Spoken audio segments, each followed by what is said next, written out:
దేవుడు అన్నాడు కదా మీకు తిరుపతిలో చిరుతపులులు అంటే మీ ద్వారా వినాలని అందుకని లేదు మన వాళ్ళందరూ తెలియాలని చెప్పి చిరుతపులులు మరి ఆ పాపనెత్తిపోయి ఓ బాబునెత్తిపోయి ఇలా చేస్తుంటే మరి మీ దేవుడు ఏం చేస్తున్నాడు అని ఒక ప్రశ్న చేశారనమాట. అది 1947 క్వశ్చనే అంటే మీ ద్వారా కొద్దిగా విందామని. అయిందా క్వశ్చన్? అయిపోయిందండి సార్. ఎప్పుడైనా గుర్తుపెట్టుకోండి, నువ్వు దేవుణ్ణి నమ్మినా నమ్మకపోయినా చచ్చిపోతావు. కొద్దిగా రాసుకోండి రాసుకోండి సంతకం పెడతా కావాలి. దేవుని నమ్మినా నమ్మపోయినా నువ్వు ముసలోడు అవుతావు. నువ్వు దేవుని నమ్మినా నమ్మపోయినా నీకు రోగం వస్తుంది. నువ్వు దేవుని నమ్మినా నమ్మపోయినా నీకు కష్టం వస్తుంది. నువ్వు దేవుని నమ్మినా నమ్మపోయినా నీకు అవమానం వస్తుంది. జీవితం అన్నాక తప్పదు అది. అది దేవుడు లేడు అన్నా కూడా నీకు ఇవన్నీ వస్తాయి. అది ఎవరన్నా నాస్తికుల పేర్లు చెప్పండి ఒకటి రెండు. సమరం గారు. సమరం ఓకే, ఆయన దేవుని నమ్మడం నాస్తికుడు. ముసలోడు అయ్యాడా లేదా? అయిపోయాడు కదా. చచ్చిపోతాడు లేదా? బాగా వస్తుందా లేదా? అవునండి. టాపిక్ ఏం సార్ ఇందులో? కష్టం రాకుండా ఉండదు సార్. కష్టం అనేది రాకుండా కుదరదు. అంటే దేవుడు వెంటనే రక్షించేయాలి కదా అంటాడు అతను. అది ఎందుకు రక్షించాలి అంటే దేవుడి దగ్గరికి వెళ్తున్నారు కదా, దేవుడి పని మీద వెళ్తున్నారు, దేవుడికి దర్శనానికి వెళ్తున్నారు కదా, అయితే ఆ చిరుతపులు రాకుండా వెంటనే రక్షించేయచ్చు కదా. ఎందుకు రక్షించాలి? ఎందుకు రక్షించాలి? నీ టైం అయిపోయింది, ఎందుకు రక్షించాలి? ఓ జోక్ చెప్పనా? జోక్ కాదు, ఎప్పుడో జరిగింది, పెద్దవాళ్ళు చెప్పిందే, కానీ జోక్లా ఉంటుంది. ఏదో మీటింగ్ జరుగుతుంది, లోపలికి వెళ్తున్నారు, అష్టదిక్పాలకులకి ఏదో మీటింగ్. యముడు వెళ్తున్నాడు లోపలికి. వెళ్తూ అక్కడ ఓ చిలక ఉంటే ఓ నవ్వు నవ్వాడంట. చూసారా? మీకు అర్థమైపోయింది. దాని వంక చూసి అలా నవ్వితే అయిపోయిన టైం అని కదండి. అంతే. గరుత్మంతుడు మరి పక్షుల రాజు కదా, ఆ పక్షి చెప్పింది చిలక అని నవ్వాడు. యమధర్మరాజు గారు కాబట్టి సినిమా అయిపోవచ్చు అని నువ్వు కంగారు పడకు తమ్ముడు, నేను ఐ విల్ టేక్ కేర్ అని ఆయన దాన్ని పట్టుకుని ఎక్కడో ఎక్కడో ఎక్కడో ఒక కొండ గుహలో మూల బిలంలో లోపల దాచిపెట్టాడు. తర్వాత అమ్మయ్య I did a good job అనుకుని మళ్ళీ ఆయన వాయువేగ మనోవేగాలతో ఇక్కడికి వచ్చాడు. మీటింగ్ అయిపోయి ఆయన బయటకు వచ్చాడు.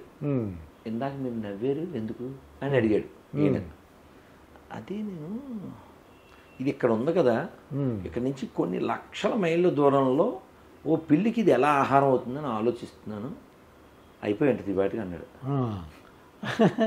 మీకు ఎదిగిందిగా ఇప్పుడు అర్థమైంది. ఆయన ఆ పిల్లికి ఆహారం అవ్వాల్సింది ఇక్కడేంటి ఉందనేసి ఈయన నవ్వారు. అది అందుకు నవ్వొచ్చింది. ఇప్పుడు పిల్లికి ఆహారంగా ఎవరు పట్టుకెళ్ళి పెట్టారండి? ఈ గరుత్మంతుడు పెట్టాడు. ఆయన ఐ విల్ టేక్ కేర్ అన్నా అవ్వలేదు, టైం వచ్చేసింది. అసలు పట్టుకెళ్ళిందే దాన్ని పెట్టడానికి. అంటే ఆయనకి తెలియదు అక్కడ పిల్లి ఉందని. అది అంటే నీ టైం అది. ఏమండి రామదాస్ గారు ఎంత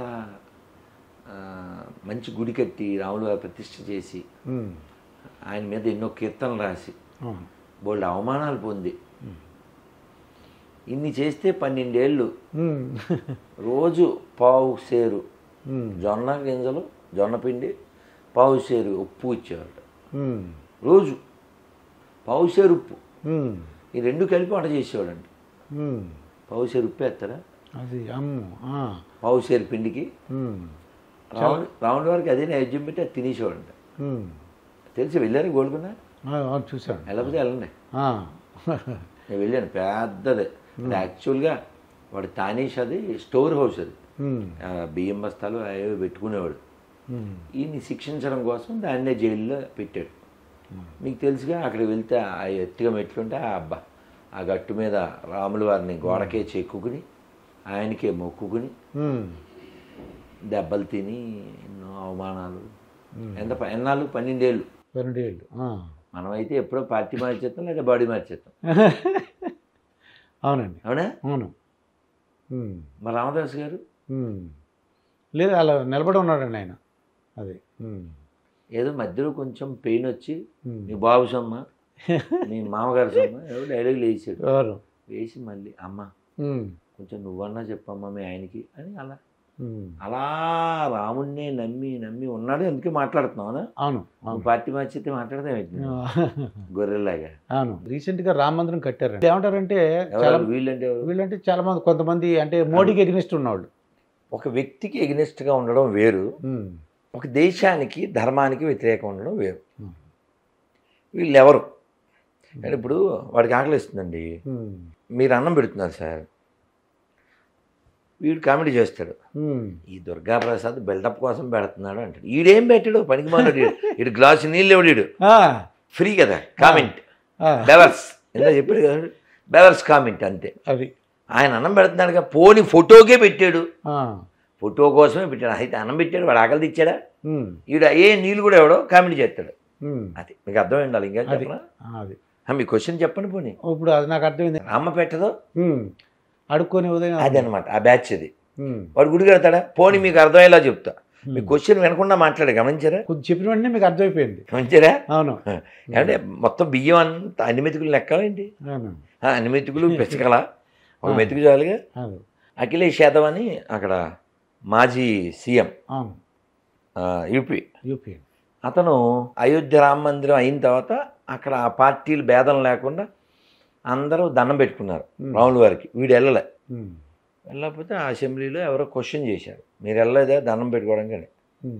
అంటే ఆ పెద్ద మనిషి, మేము యాదవస్ కృష్ణుడి దగ్గరికి వెళ్తాం, రాముడు దండం పెట్టాం, ఏదో పైత్యం, రాముడు కృష్ణుడు ఒకే విష్ణు అవతారం. సరే, అక్కడ ముఖ్యమంత్రి గారు మరి మామూలుడు కాదు కదా, 90 mm, వీళ్ళు 90 ml, ఆయన 90 mm రాడు.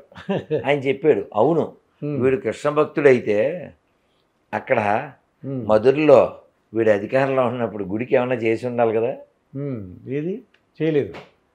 వీళ్ళు నికృష్టులు, వీళ్ళు ఏం కృష్ణ భక్తులు కాదు, వీళ్ళు ధర్మ వ్యతిరేకులు. వాళ్ళ నాన్న అంటే ములాయం సింగ్ యాదవ్ అనే అతను కొన్ని 100 మంది కరసేవకుల్ని కాల్చి చంపించాడు. అయోధ్య రామమందిరం ఎలాగైతే నిర్మించబడిందో అలాగే జ్ఞానవాపి అని ఉందటండి వారణాసిలో. అక్కడ ఇప్పుడు మాస్క్ ఉంది, వెనక కింద ఇది ఉంది, శివాలయం ఉంది, శివలింగం దొరికిందిగా, కన్ఫర్మ్ దొరికింది, కనపడింది, చెక్కుడు అంతా. ఇంకేంటి అనండి. అంటే అలాగే కట్టాలంటారు, ఇది కూడా ఇప్పుడు కట్టాలంటారు. మళ్ళీ కోర్టుకి వెళ్ళటమో ఏదో చేయాలన్నమాట. వీళ్ళు కోర్టుకి వెళ్ళారు సార్. ఇప్పుడు కుర్చీ బాగుందిగా, కుర్చీ బాగుంది. మీరు దాదాపు 2 hours 3 hours కుర్చీలో కూర్చున్నారు అనుకోండి. ఇప్పుడు మీరు 3 వచ్చారు కాబట్టి నెమ్మదిగా కుర్చీ పట్టుకుపోయే ప్రయత్నం చేస్తారా ఏంటి?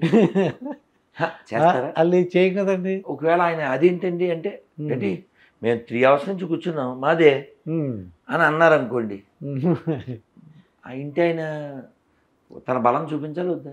బలం చూపించాలండి. ఓకే, ఇప్పుడు అర్థమైంది నాకు. థ్యాంక్స్. వాడికి అర్థమైంది, మీకెందుకు అర్థం?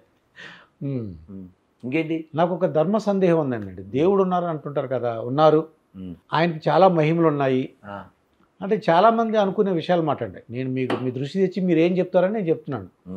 ఏంటంటే దేవుడిలాగా మంత్రజాత కానీ మహిమచేత కానీ అందరికీ మంచి బుద్ధి ఉండేలాగా, అందరూ సకల సౌకర్యాలు ఉండేలాగా, అందరూ సంతోషంలో ఉండేలాగా చేసేయచ్చు కదా. ఈ బాధలు రోగాలు ఇవన్నీ ఏంటని కొంతమంది అంటుంటే నేను విన్నానండి. చాలా మంది అడిగేస్తారు కదా, అందుకని విని నీరసం వస్తుంది సార్. ఇవన్నీ యాక్చువల్ ఓల్డ్ క్వశ్చన్, కొత్తదే. అవును, నాకేమో రిపీటెడ్ అయిపోయి బోర్ కొట్టేస్తుంది. వీళ్ళు ఏం చదవరు సార్, ఈ క్వశ్చన్ వేస్తారా, వీళ్ళు ఏం చదవరు, ఏం వినరు. ఎవరైతే వేసారు ఇలాగా వాళ్ళ మైండ్లో ఏదో వస్తే ఆ ఊహంతా అల్లేస్తారు. వాస్తవం ఏంటంటే, కానీ నన్ను మాత్రం దాంట్లో కలపకండి, వాళ్ళ తరపున నేను అడుగుతున్నాను. నేను మిమ్మల్ని అంటలేదు. ఈ లోకానికి ఓ పేరు పెట్టాడు కృష్ణుడు భగవద్గీతలో, ఇతి దుఃఖాలయం అశాశ్వతం. అంటే ఏంటి అంటే బాధలు కానీ సంతోషం కానీ అది శాశ్వతం కాదన్నట్టుగా నాకు అర్థమైంది. ఇతి దిస్ ప్లేస్, దుఃఖం మిజరీ, ఆలయం this place is meant only for misery and అశాశ్వతం, నాట్ పర్మనెంట్. దేనికి పేరు పెట్టాడు? ఈ లోకానికి పేరు పెట్టాడు. You are 60+, maybe you are 20+. అందరూ మనుషులమే, కానీ ఏజ్ డిఫరెంట్ ఉందిగా. ఏజ్ డిఫరెంట్ ఉన్నప్పుడు గేజ్ కూడా డిఫరెంట్ ఉంటుందిగా, థింకింగ్ డిఫరెంట్ ఉంటుందిగా. నీవు పుట్టడం, నువ్వు పెరగడం, నీ బ్యాక్గ్రౌండ్ ఇవన్నీ ఉంటాయి కదండి. 5 వేలు సమానంగా ఉన్నాయా? లేవు కదా, మరి నీ వేలే సమానం లేవు. కాబట్టి ఈ దుఃఖమయ ప్రపంచంలో నీ కర్మ ప్రకారం నీకో బాడీ ఇవ్వబడుతుంది. ఒకే ఇంట్లో 4 పుడితే అందరి ఫేస్లు ఒకలా ఉండవు, అందరి ఆలోచనలు ఒకలా ఉండవు, అందరి రంగులు ఒకలా ఉండవు, అందరి టాలెంట్ ఒకలా ఉండదు. ఎలా, ఎందుకని? దేవుడు అందరికి ఈక్వల్గా పెట్టచ్చు కదా. అది ఎందుకు పెట్టాలి? సరే పోనీ మీకు అర్థమయ్యేలా చెప్తాను. బ్యాంకు ఏదో దాంట్లో అకౌంట్ ఉంటుంది మనకి. ఆ బ్యాంకులో బోల్డ్ డబ్బులు ఉంటాయి. మీ అకౌంట్లోనేమో 4 లక్షలు, ఆడి అకౌంట్లోనేమో 50,000, ఈడి అకౌంట్లో 25,000, ఇంకోటి అకౌంట్లో 50 లక్షలు, 70 లక్షలు. ఆ బ్యాంకు వాళ్ళకి ఎంత పక్షపాతం, ఆ డబ్బులు అందరూ సమానంగా పంచుతుంది. అలా ఉంది మీకు విషయం. అవునా కదా? అలా నీ కర్మ ప్రకారం నీ శరీరము, నీ వాతావరణం, నీ తిండి తిప్పలు ఇవన్నీ ఉంటాయి. ఏ దేశంలో అయినా చూడండి, పోనీ ఎక్కడ అందరూ ఒకలాగా ఉండడం కుదరదు కదా సార్. చాలా రిచ్ కంట్రీ కూడా బెగ్గర్స్ ఉంటారు. అమెరికాలో బెగ్గర్స్ ఉంటారు అనుకుంటున్నారు ఏంటి? ఉంటారు. తెలుసా మీకు? రోడ్డు పక్కన పడుకుంటారు తెలుసా మీకు? అవునండి. Even big country have beggars. అది కాకపోతే కొద్దిగా లిమిటెడ్ అని ఉంటుందమ్మో, అలాగా నేను చూడదు. కానీ మనకి మాఫియా లాగా ముష్టిగా ఉంటుంది మన దేశంలో. అవును. పిల్లలు వేసుకుని వస్తారే చిన్న పిల్లల్ని, వాడు ఎప్పుడు నిద్రపోతూ ఉంటాడు. ఆ నిద్రపోయే ఆ పిల్లోడు ఎందుకు అలా నిద్రపోతాడు వాడు అంటే, నిన్న మనకు అక్కడ ఆయన గెలిచారు అశోక్ తేజ గారు, సుద్దాల అశోక్ తేజ, ఆయన పాట పాడేశారు. గుండె పిండి అయిపోతుంది, చాలా పెయిన్గా ఉంటుంది. ఆ తల్లి కూలి పనికి వెళ్తుంది, ఆ పిల్లోడు కళ్ళు తాగిస్తుంది. ఎందుకమ్మా తాగిస్తున్నావు అంటే, నీకు పాలు ఇవ్వడానికి నాకు పాలు ఉన్నాయి, కానీ ఇప్పుడు నీకు పాలిచ్చి నిన్ను పడుకోబెట్టి వెళ్తే నేను పనికి వెళ్ళాలి. ఆ పాట చాలా బాగుంటుంది, చాలా హార్ట్ పెయిన్ వస్తుంది అంతా. నీకు పాలిచ్చి నేను వెళ్తే నువ్వు మళ్ళీ నిద్రపోయి లేచి మళ్ళీ పాలకి ఏడుస్తావు, ఏడ్చి నువ్వు చచ్చిపోతావు. అందుకని నా పాలు నేలపాలు చేసి నిన్ను కళ్ళు దాగిస్తున్నాను, నేను వచ్చే వరకు నిద్రపోరా ఒలా ఒలా అని ఆవిడ. చాలా బాగుంటుంది ఆ పాట, లంబాడీ భాషలో చాలా పెయిన్ఫుల్గా ఆయన రాశారు, పాడారు. నిన్న కూడా నేను అప్రిషియేట్ చేశాను.